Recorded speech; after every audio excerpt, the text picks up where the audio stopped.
And next Tuesday is Veterans Day, and as we pause to honor those who defended our freedom, we must also confront a difficult reality.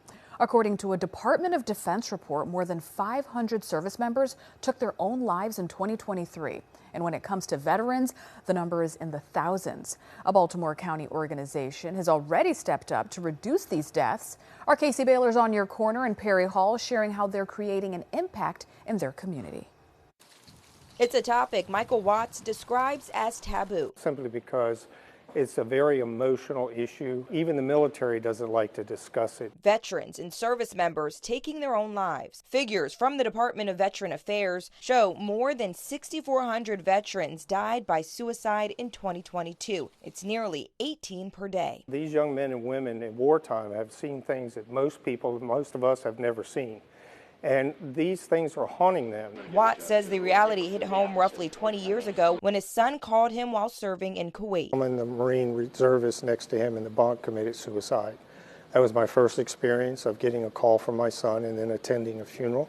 He says years later, one of the Marines that he served with, who was a close friend with Patrick, committed suicide as well. That's part of the reason why he got involved in the American Legion program Be the One, designed to prevent veterans from taking their own lives. It's a program happening here at the American Legion Post 130 in Perry Hall. We have signs up, we have posters out that have QR codes on there. The resources that are available will come up automatically. Post Commander Joseph Greenbeck says it's about bringing those resources closer to those who may need them. Whether it be the hospital, whether it be a counselor, it's one of the 4 pillars of the American Legion is veteran support. Members are trained on how to navigate conversations and sharing resources with veterans in need of support. They even took it a step further, hosting an event in September called Champion of Hope, where they raised $30,000 for veteran suicide prevention and educational programs. It also helped to save 11 people. It's the first event they've held centered around suicide prevention,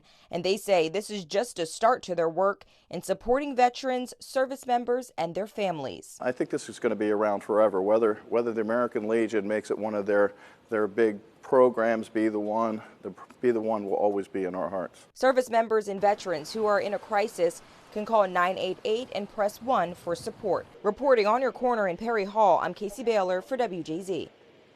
Casey, thank you. WJZ is a proud sponsor of this year's Baltimore City Veterans Day Parade happening tomorrow. So here's a look at the parade route. It kicks off tomorrow at noon at the Washington Monument and ends with a ceremony at War Memorial Plaza. The viewing stage is at East Baltimore and Holiday Streets. And that's where you'll find our Tim Williams and Janae Reese. You can also watch the parade streaming live on CBS News Baltimore, and that starts at noon.